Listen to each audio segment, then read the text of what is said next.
রাহাত খান ছিল এমন এক প্রতিভা যার বয়স ১২ বছর হলেও তার খেলার দক্ষতা ছিল অবিশ্বাস্য। ব্রাদার্স ক্রিকেট একাডেমির কোচ মমিনুল হক তাকে খুব কম দেখা মেধাবী ক্রিকেটার বলে অভিহিত করেছেন। একজন উইকেট কিপার ব্যাটসম্যান হিসেবে রাহাত ছিল উইকেটের সামনে পেছনে সমানভাবে পারদর্শী। তার ব্যাট থেকে বের হওয়া বড় বড় ছক্কা মাঠের দর্শকদের মুগ্ধ করত।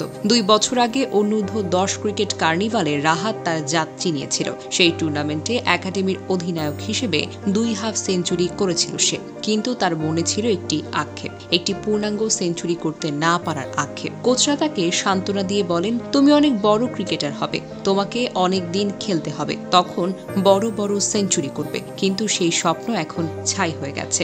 রাহাতের ক্রিকেটের প্রতি ভালোবাসা ছিল অসাধারণ। প্রায় ৫ থেকে ৬ বছর ধরে ব্রাদার্স ক্রিকেট একাডেমিতে কোচ মমিনুল হকের অধীনে প্রশিক্ষণ নিচ্ছিল সে। অনুশীলনে সে ছিল সবচেয়ে সিরিয়াস। তার ডিসিপ্লিন, মাঠের পারফরম্যান্স, তার মাঠের বাহিরের সদাচরণ একাডেমির সবার মন জয় করেছিল। উইকেটের পেছনে দাঁড়িয়ে সে বোলারদের পরামর্শ দিত, বলটা সোজা করো, জায়গায় বল ফেলো। রাহাতের স্বপ্ন ছিল বড়। সে চাইতো তামিম ইকবালের মতো দেশসেরা ক্রিকেটার হতে। তার পাড়ার ছেলে নাঈম ইসলাম, যিনি এখন জাতীয় দলে খেলছেন, তাকে দেখে রাহাত স্বপ্ন দেখত জাতীয় দলের জার্সি গায়ে মাঠে নামার। তার মা, যিনি তাকে হাত ধরে চাঁদগাঁও থেকে আউটার স্টেডিয়ামে নিয়ে যেতেন, তিনি ছিলেন তার সবচাইতে বড় সমর্থক। রাহাত স্বপ্ন দেখত একদিন বড় ক্রিকেটার হয়ে মাকে আর কষ্ট করতে দেবে না। সে মাকে বিমানে চড়িয়ে বেড়াতে নিয়ে যাবে, যেমনটা এখনকার ক্রিকেটাররা করেন। কিন্তু সেই স্বপ্ন এখন ধূলিসাৎ। তার সহপাঠীদের নৃশংসতায় রাহাতের জীবন শেষ হয়ে গেল। রাহাতের ঘরে সাজানো আছে তার অর্জন, trophy, certificate, bat, gloves, helmet,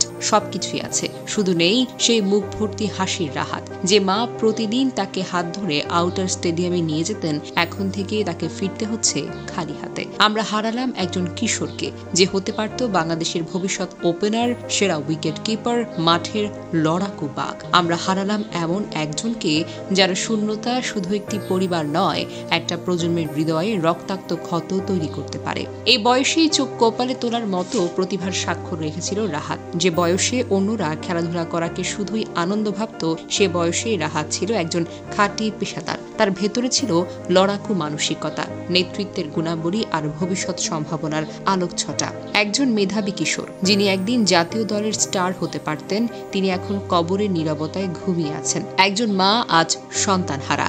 academy হারিয়েছে তাদের ভবিষ্যৎ তারকা। বাংলাদেশ হারিয়েছে একজন সম্ভাবনাময় ক্রিকেটার। আমরা হারিয়েছি এমন একজন কিশোরকে যার শূন্যতা শুধু একটি পরিবারের নয়, বরং একটি প্রজন্মের হৃদয়ে রক্তাক্ত ক্ষতের মতো চিরস্থায়ী হয়ে থাকবে। আমরা আজ শোকাহত, হতবিহ্বল, ক্ষুব্ধ, কিন্তু আমাদের শুধু কাঁদলেই চলবে না। রাহাতের রক্ত যেন আমাদের বিবেকের শপথ নয়।